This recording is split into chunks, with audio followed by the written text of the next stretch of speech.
I literally wrote emails to people for a whole year, and got 0 replies. We ended the meeting, right? And I said nothing about my service. We stood up. When I was about to leave, she said, "Hey, by the way, the thing that you talked about earlier, do you think we can talk more about how you can help us? Like how I can help them with them?" So I said, "Yeah, sure, of course. I would love to help." They thought I was too expensive. I was the first agency that they talked to. So they talked to 4 other, and they still came back to me because the 4 other just didn't understand their problem. Do you remember what the process was that you went through from sending those cold emails and not getting any response to landing some of your first clients? What changed? Yeah, I remember the first thing. The conversation you're about to hear is with one of my clients who went from having hardly enough work to way too much work. But more importantly, we're going to dig into the nuances and the strategies behind outreach and lead generation, as well as creating a compelling offer that positions you as the only option for your ideal clients. Kai is based in Taiwan and runs a video production agency. He's extremely good at what he does. And in this conversation, we're going to be examining how he won his dream clients like Bentley. So you are in for a great treat. Kai, welcome to the Creative Courage podcast. Thanks for being here. Thank you for having me. So I'd like to just start today by revisiting before we met and just thinking about, for you, what life and business was like, say, 12 months ago. Can you just paint a little bit of a picture for us? Well, I would even go back to before 12 months. I think it's even more, there's more context to it because yeah, sure.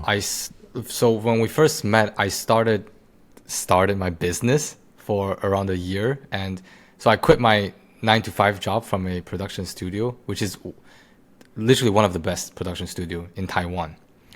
And I thought to myself that I had all the skills to create like amazing video commercials and all that stuff. So I tried for a whole year. I learned about outreach and cold outreach and stuff. So I literally wrote emails to people for a whole year, and got 0 replies. Nobody wanted to work. I mean, I did got 2 to be precise, but didn't end up closing the deal with them. Like there was no sales call at all, but it was pretty bad. Like the expectation and reality was really bad. Like I imagined myself that 1 year later, I'm going to be so great and stuff. And when we had our first call together, I was extremely stressed, landed around like of just a few clients, and it's all from referrals, all word of mouth. Never landed a single client by myself, and I had a family to take care of. I have a son, and I have a wife, so it's just extremely stressful situation. Yeah, and how was that showing up in your life and business? When you say it was stressful, obviously everyone knows what stress is, but for you personally, not being able to land a client and doing all that outreach and it not resulting in anything, like how is that showing up for you kind of mentally? What was going on in your head? I think it's and going back to the family side, I think as a father, as a husband, that's one side of thing, right? Like I'm stressed because I'm not doing well as a father and as a husband. And I think emotionally that's painful. And on the other side, as an artist, you're not doing what you're meant to do. So I think it's like a double stress. It's like I feel like I have a strong purpose as a family man. I do believe that I need to take care of my family, and as an artist, I feel like that's something that I would do for the rest of my life. There's no retirement in my dictionary. Like I want to do it for the rest of my life. And so I feel like I'm not doing both of them. Like nothing is working. So it's definitely very heartbreaking for me. So yeah, I love that. I mean, I don't love the situation, but I love how you identify with those things. Okay, and so it wasn't working. And why did you think it wasn't working? Like, what was your logic? What was your reasoning? Oh, that's a great question. I never really looked into the reason why it's not working. It's just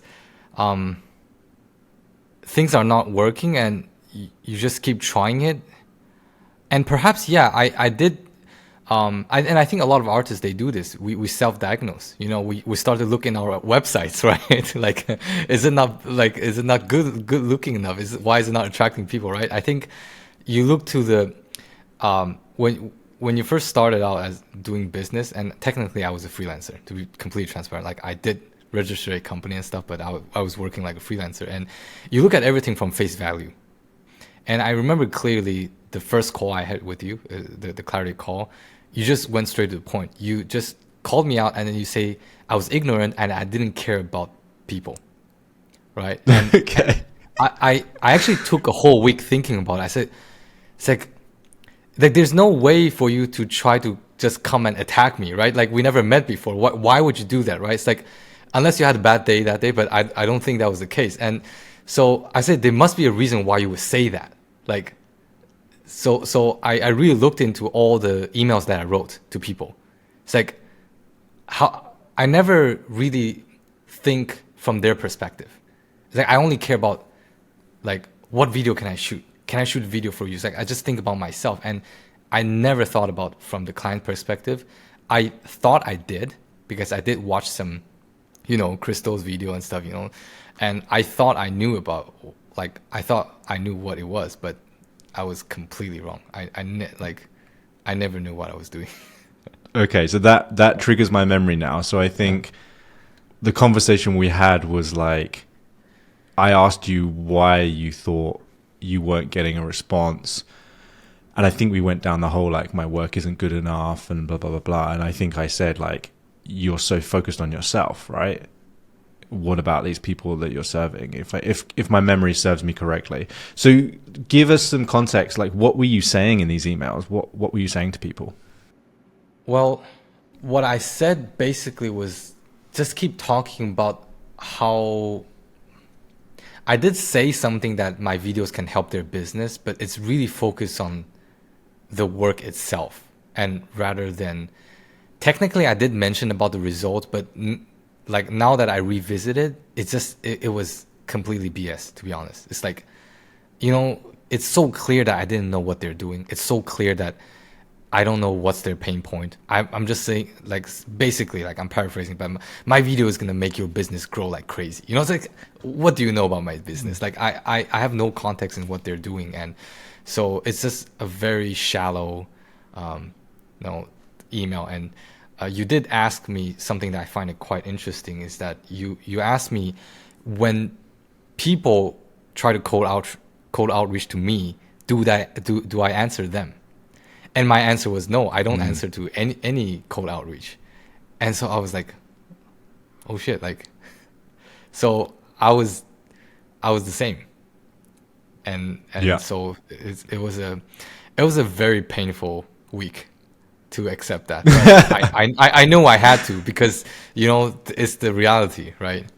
Yeah, absolutely. And you're a good sport for doing so. Yeah, and I don't want to get too much into this right now, but something I do find fascinating as a coach is that almost always in business, the problem people have is a reflection of what they are currently putting out. Like, the results they're getting in their life are a mirror of their own thoughts, beliefs, and behaviors. And so I always find it interesting when people say to me stuff like, well, right now, my biggest problem is I can't close clients and they take ages to make a decision. And then they come and talk about getting help from us and they want ages to make a decision. And I'm like, this is exactly what's showing up in your business. You are putting this out. That's why you're attracting people that take ages to make a decision, because you take ages to make a decision. So it's like, the reason no one's, not the only reason, but one of the main reasons I believe that no one was replying to your cold emails is because you don't reply to cold emails. So we can't have both, like, we can't have our cake and eat it. If we want people to make fast decisions, we've got to make fast decisions. If we want people to reply to cold emails, we've got to reply to cold emails. It's a two-way thing. And so I'm always really interested in that. But let's not segue into that, because I feel like that's a whole different podcast episode. This one in particular, what I want to talk to you about is outreach, because you nailed exactly what you needed to do in many ways. And I just want to break that down, because one thing I love about you, Kai, is like you're super coachable. And when we say this is what you need to do, you just go and do it, and you come back with the results. And then we're like, cool, let's work on that thing. And so I remember very early on in the process, I'm not sure if you got the client I'm thinking of straight away, and I'll let you like say names just so that I don't, say anything I'm not supposed to. But do you remember what the process was that you went through from sending those cold emails and not getting any response to landing some of your first clients? Like, what changed? Yeah, I remember the first thing that you told me was to do a market research to really understand the client's pain point, and not even making a sale, like not even trying to hop on a sales call or whatever. And I was just super anxious. I was like, I need money now. And I like, it's just so interesting because the more you needed things, the more stressed you are, the more you needed to slow down. It's like I was super hungry, but then you wanted me to slow down and really understand my clients' pain points, do research with them. So I went and I just sent, I don't know, I would say literally at least 500 within just a few weeks, emails. And then I talked to so many business owners. And for some reason, I start to get reply back, right? For a whole year, I got nothing, right? And then just the way I changed my approach, just to want to understand their business, I start to get an insane amount of reply, and only on LinkedIn. Like I've only done LinkedIn. I tried email a little bit, but I just said, okay, I'll just focus on LinkedIn. So all of my clients, even till now, is all came from LinkedIn. And I started got a bunch of replies, and my business is focused in tech product brands. So I only talk to those people. I started to get a lot of insights. And although those were, compared to what I know now, it's still very shallow, but it definitely changed the way I start conversations, because I know that I have to start the conversation about their business and their pain. And so talking about my first client that I landed with was literally the biggest client I've ever landed, was Bentley. And the way that I literally approached them was that I sent an email saying that I looked through their whole year of campaign, social media, marketing, whatever they did. And I said, I've prepared a whole report for you to tell you what we think about your business and what we think that you can improve. And then I just said that I don't need anything from you. I just wanted to show I hope that this thing can be helpful to you. And I will say one of the most important thing I also learned from you was follow-ups. Because I did remember I asked you about follow-up. I wasn't feeling comfortable about it. But then you told me that, I had to follow up. So I follow up like 3-4 times before Bentley actually answered me once.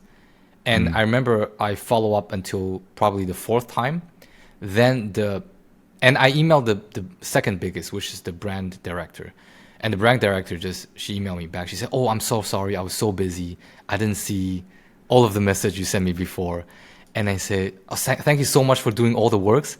And would you mind to come to our office and have a chat and just like show us what you've done?"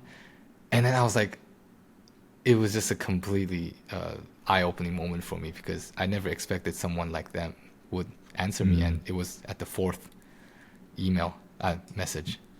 Yeah, crazy, man. So yeah, there's a couple of things that I want to break down here, right? The first one is the switch from email to LinkedIn, which you mentioned. Why do you think that was important, and why do you think that changed some of the results that you were getting? You mean like, why did I choose LinkedIn instead of doing emails? Yeah, but why do you think you got better results from LinkedIn than you were getting from emails? Do you think you would have still got the same results if you used email? I might have, but I think the strategy is completely different. Like LinkedIn, to me personally, I'm not saying about other people, but LinkedIn was because I can see a lot more information about the individual. I can see what they've done recently. I can see maybe they're posting something about their vision or what they're working on and stuff. So I think it's easier to build rapport through LinkedIn, and also because they can see me as well, right? If I just send them an email, the most they can see probably is just a photo, but a lot of times I do get reply after they check my profile. So I'll receive a notification. They say they check my profile, and then they answer me. So that's why I think. And so that client you got, which was the big client, Bentley, was that through LinkedIn? Yeah, it was through LinkedIn. Okay, amazing. So the first thing was like switching up and doing more stuff through LinkedIn, and then the second thing was that you basically compiled some stuff for them for free, in terms of your insights, and you sent that to them, right? Yeah, I brought the whole. I had the whole like thick pages of things that I think they could do to help, and I also guessed what they were trying to do. So, like, I do think that this thing is helpful. It's like, even if you try to guess what they're trying to do, they kind of appreciate the effort, right? So I saw that they're trying to reach a younger audience because they're trying to do some little, fun stuff that only probably Gen Z kids care about. And I saw you did this thing, and then they were so happy that I noticed it. So they kind of appreciated the effort, although my direction might be wrong. But I think there are times where effort matters more than the result, sometimes. Yeah. I love that. So, well, it's really like the whole saying, people don't care what you know until they know how much you care. Yeah, definitely. I think this was definitely the case. Yeah. Okay. So the biggest shift that I've picked up on so far is the focus on the end client rather than you trying to sell your creative services. Is that right? Yeah, I mentioned nothing about like everything that I say. I was very aware of what I was doing. It's like I'm not gonna sell anything the whole time. And in my mind, it's like even if I don't land them, they might introduce me to someone else. So I specifically didn't say anything about sales until they mentioned it. So I remember we talked for 2 hours in their office headquarters, and then we ended the meeting, right? And I said nothing about my service. We stood up. When I was about to leave, she said, "Hey, by the way, like the thing that you talked about earlier, do you think we can talk more about how you can help us? How I can help them with them?" So I said, "Yeah, sure, of course. Like I would love to help." So we later on scheduled another meeting to talk about how we could help. So it was literally when we stood up, then she mentioned about it. So I literally hold my lip tight about it, as I didn't try to sell anything, which is very difficult. Yeah, that's amazing. Yeah, really difficult.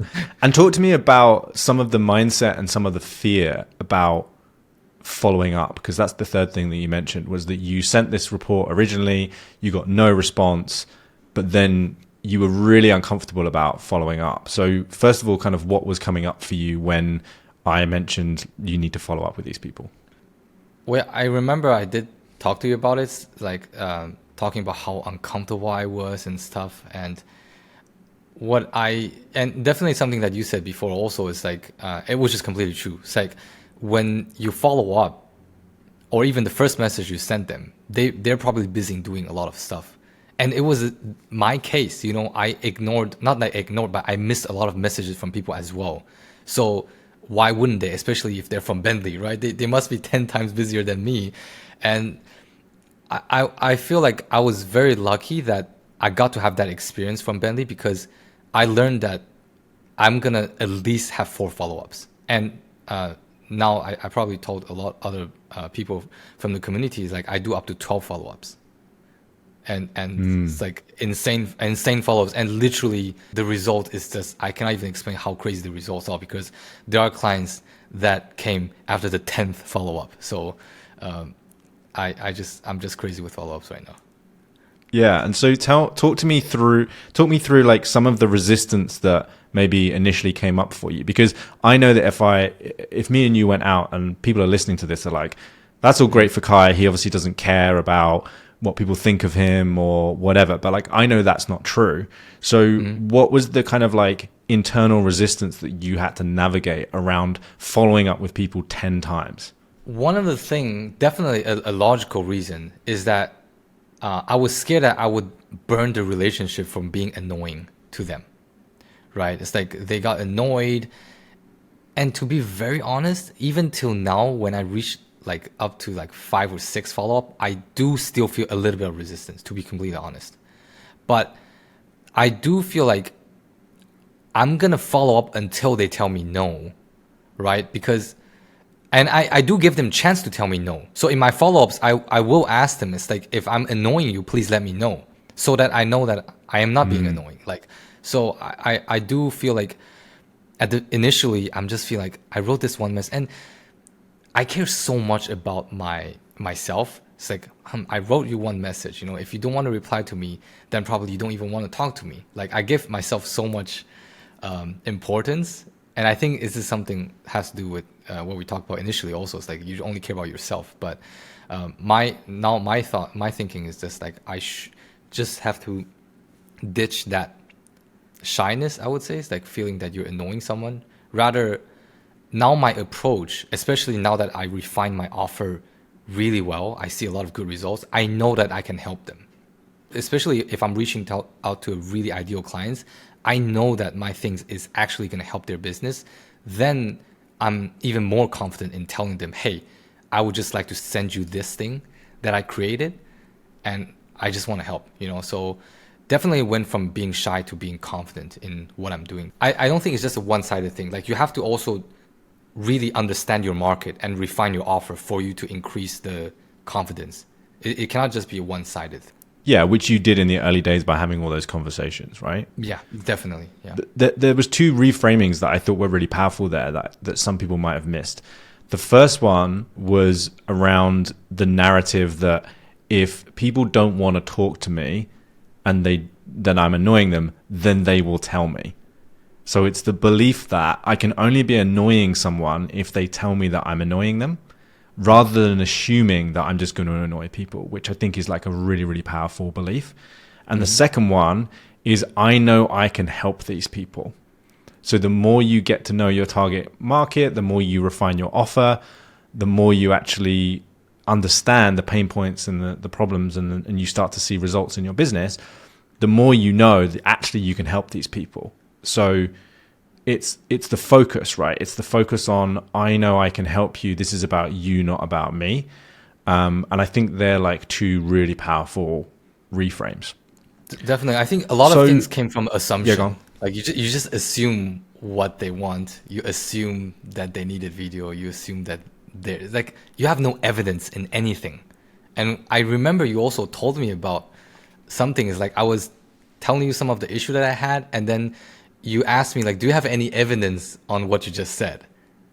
And I said, like, I have 0 evidence in what I said. Like, literally no evidence. Everything came off from my head. Yeah. And so, like, I realized that a lot of things that I did was purely based on assumption, and we're not even aware of that. So that was definitely something that was a shift for me. Yeah, I love that, man. So let's just give people a bit of context of where you're at today, because we're kind of talking about this and it's like, it sounds great. Kai, sent a bunch of emails to people, didn't get a response. Then he started trying on LinkedIn, sent more emails, got a client. Good for Kai. Let's celebrate. But let's really kind of unpack how this has now impacted your business, how it's compounded over time. And let's just contrast the difference from where you were initially after that first year to where you are now, both financially, confidence-wise. Like, what are the biggest things that have changed for you?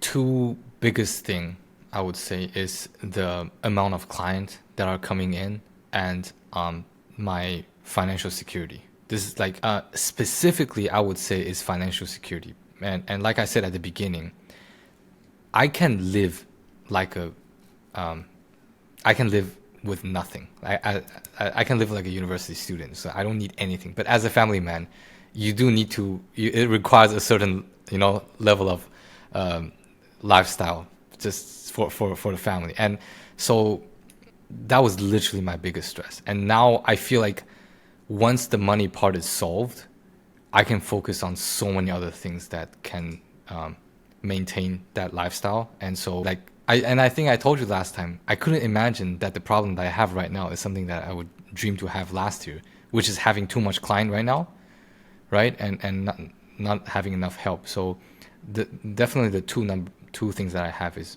financial stability and also a ton of clients. Yeah.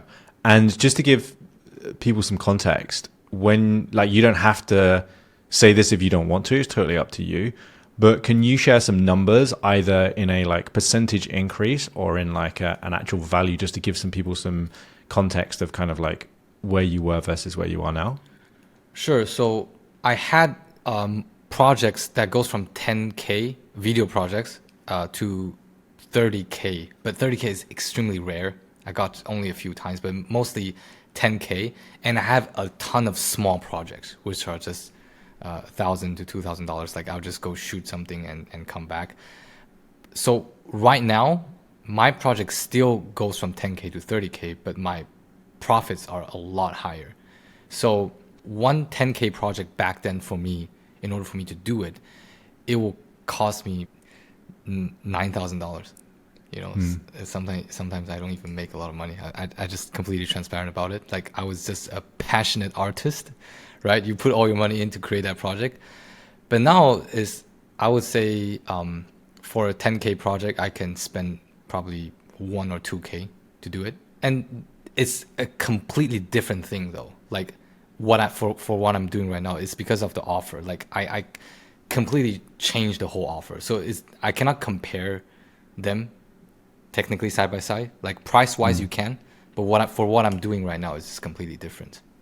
Okay, cool. Let's talk a little bit more about the offer then, because there's obviously two parts to building the business, right? It's like getting the clients in, but you've got to have an offer that's profitable and you've got to have an offer that, you know, is scalable and that you can deliver. So what changed about the offer?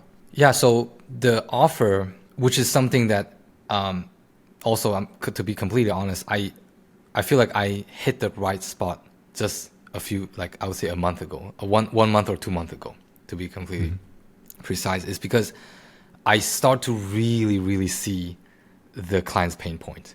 Like, I think the more accurate I am to their pain, the easier it is to craft the offer. And like right now, everything I look at is just purely the result that I'm creating rather than the scale of the video. So, and the way I noticed the shift was just based on the conversation I have with my clients. So if it's a year ago, I would just say, okay, if you want to shoot this video, we gotta rent this studio, we gotta rent these cameras, and I'm just talking about everything that I do.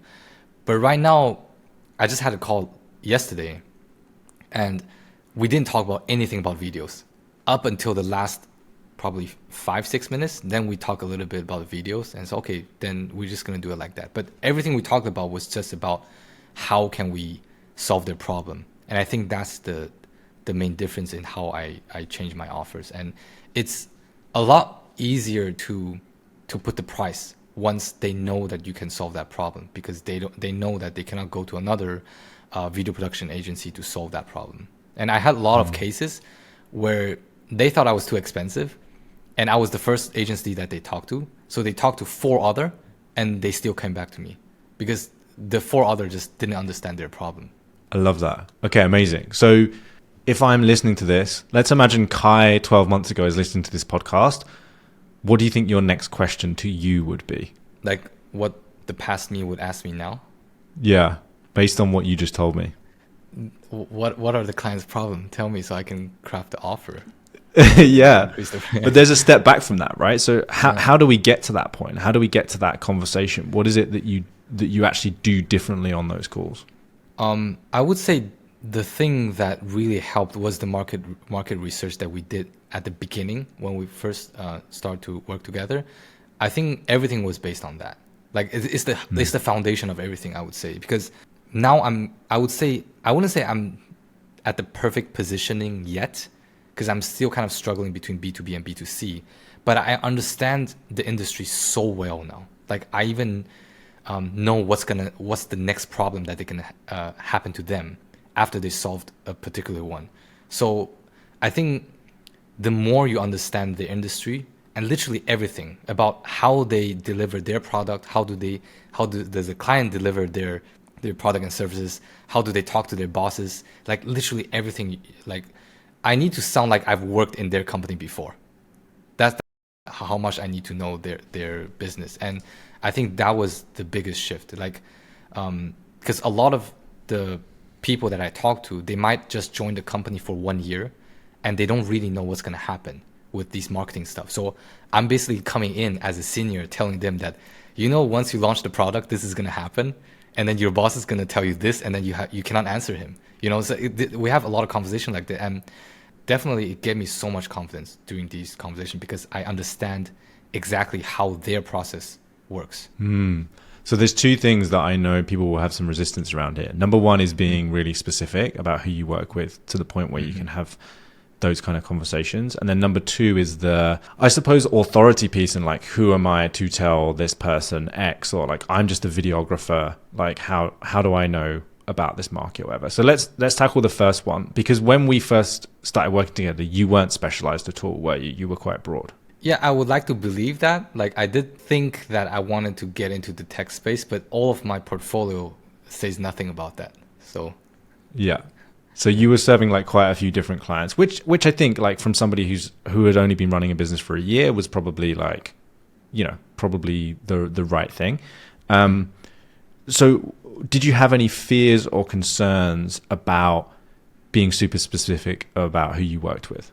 yeah, for 100%. And I did hear a lot of lecture talking about the benefit of having a niche, positioning, but it always sounds good, but it's just so scary when you have to do it yourself. So I was definitely still getting some projects from other industry initially, just because I needed the money. But the resistance was definitely just worrying that I'm like a newbie, right? There are a lot of people who are much better than me, and how can I just tackle in like that? But obviously I quickly found out that wasn't the case, because the competition immediately decreased by a lot. I know exactly who are doing, who are my competitors. Very few. Okay, so you had less competitors, and it enabled you to kind of understand the market. And then, so the second thing is like, what was the resistance or any resistance or fear that came up when we basically advised you to, use the one-page sales framework and ask these kind of questions? When we started out telling you to do that initially and really kind of position yourself as the problem solver, were there any fears or doubts or hesitations that cropped up for you? You mean just to focus on my niche, that like specifically? No, to actually go in and like ask those, deeper questions, ask questions about their product and how it worked. Because, a lot of people, I know for a fact, if they're running an agency or they're a service provider, they're like, I can't go in and ask questions about their product and how it works because I'm just here to deliver animation or video or whatever it is. Right. Oh, this is was there any kind of question? The resistance was very bad, because I did have people just stop me and then say, why are you asking these questions? And at the beginning, it happened to me so many times. And I recorded every single sales call that I had. Even till now, I have it in my computer. And I will look back and it's like, now nobody ever asked me, why do I ask these questions? And I noticed it's because of the way I asked the questions. And obviously, initially, I didn't know much about their industry. So I was just genuinely curious about their stuff. But I think it's just about the order of asking the questions, and then it will start to make sense. But I think at the beginning, I just say, okay, you sell this product, like what you gonna do with it? How are you gonna release it? It's like everything is just so too sudden, and it's still because of me not understanding their problem. If I kind of change the order of the question, then it starts to make sense. Then they would realize how important those questions are. So I think definitely it has to do with the way I ask the questions. And so the resistance initially, like you said, I feel like is none of my business. Who am I to learn about their business, right? Like, are they even going to tell me? And I did feel embarrassed multiple times when they asked me back, like, why are you asking these? And I'm like, oh, it's because I hope that I can, improve our services, whatever. I didn't know what I was saying. So the resistance was just scared to feel embarrassed that they questioned. So how did you push through that and keep asking those questions in spite of someone saying, why are you asking these questions? Like, what was it that allowed you to keep asking them in spite of that? Oh, that's so easy because I'm just genuinely curious about it. I'm genuinely curious about those stuff. Like, and I think this is something that is also so important because you have to pick a niche that you're genuinely passionate about. Because I think these things people might find boring, like especially B2B tech product. It's like industrial computers. Who knows what you're doing with that? But I'm really fascinated by what they're doing it and how involved it is in our day-to-day life. So I would start to have conversation. I especially love when those people are actually passionate about their job as well. Then we can have very long conversations. So it's definitely because I'm genuinely curious about it. And how important do you think that is? If someone's niching down and they're going to go in a particular market, how important is it that people or like service providers like videographers and designers are genuinely curious and genuinely interested in the people that they're serving? I think as an artist, it kind of has to do with something that you also mentioned about before. Is like the impact that we want to create, right? And I also thought about it. It's like if you want to really create impact, then you need to be specific about it. So my idea of whether or not I'm being impactful is that whether or not they truly need me or I'm just a nice to have.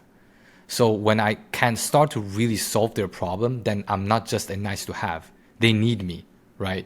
So I think when you're really niching down in it, then you become a lot more significant. And I think as an artist, all we want is that people need our stuff, to be honest. It's like we say impact, but we just want people to love what we do.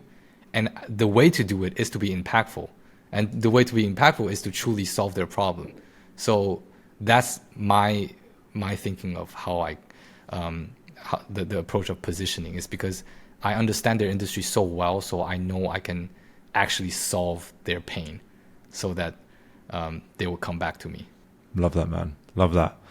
So now that you have learned all of these things, and now you've got to this point where you have lots of clients, what's next for your business? So if you fast forward 12, 24 months, what is now possible for you, and what do you want to achieve now you've kind of created this foundation?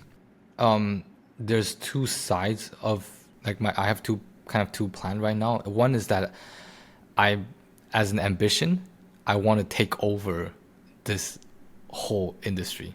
Like I want to be the best guy at solving tech product marketing problems, and also or the only guy. I literally, and I literally know who are my competitors right now. I know all of them, and I've met some of them. So and I want to be the best at it. And Kai's competitors, if you're listening, Kai is coming for you. Yeah, I am. This is my ego talking, but like this is the main thing. And I also want to be kind of create a lot of something that you mentioned before is like IP stuff. So I want to have a lot of different strategy and things that came from me, and people start doing it in the industry. That's what I want to see. I want to see the tech industry being a lot better because of my services. And one of the things that I always say is that I want to humanize tech brands. I want to make them more human, because I think tech is something that amplifies the human race. It makes us better. And what they're doing right now is just make tech very boring, robotic, soulless. And I just hate to see that. So what I want to do is make it, humanize it again, and make people realize that tech is making our life better and not just a boring thing. So if the tech industry is getting a lot better because of me, I think I definitely will be happy with it. So this is the emotional side of things. I love that. I love that mission. And I'm just curious, if Kai from 12 months ago heard you saying that, what do you think their opinion would be? To be honest, I feel like 12 months ago, I wouldn't understand what I'm saying right now. I think the thing that I'm saying right now needs a lot of context. And that's why sometimes people hear some successful people talking, that they would just say, oh, he's saying that just because he's rich. He's saying that because he's Warren Buffett. Like, it lacked a lot of context in how I get to where I am today. So I think if I really want the me 12 months ago to understand, I need to show him exactly how I get where I am today, so that he would understand why I'm going towards where I want to go in the next 12 months. Yeah. And I think that's a really good answer, because one thing that I often see as a result of people going through this process is essentially they become more entrepreneurial, and they start talking about the problems they want to solve in the world, the industries they want to change, rather than the videos that they want to make better, or they want to get better at this skill set or whatever. Like, and for me, that's micro versus macro. That's the kind of change that I want to see in the world. That's the impact that I want to make with my business and my services, is to make people more like you, where you're going out there and you want to change an industry, you want to make an industry better. And video is just one of the tools that you have to do that. So can you speak for a second to that mindset of kind of entrepreneur versus just purely artist? What do you feel like the difference is, and what's the shift been for you personally?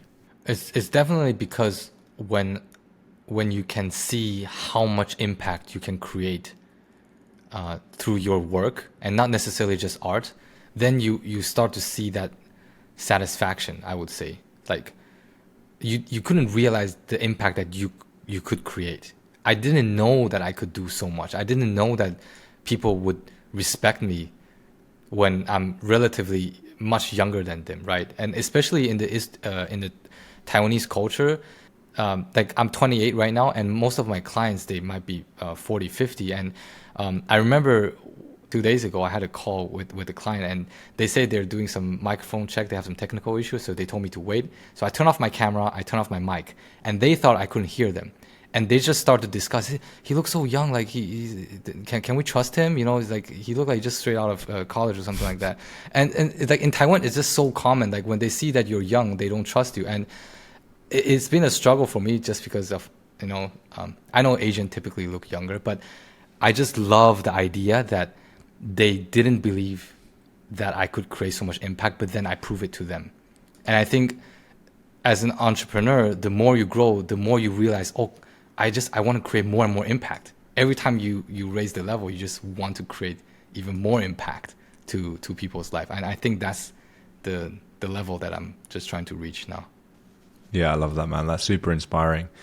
Dude, thank you so much. Like, this has been such a powerful conversation. I know lots of people are going to get value from it. Is there anything else that we kind of haven't talked about that you feel is significant, that you would want people to hear, or anything else that you'd kind of want to say?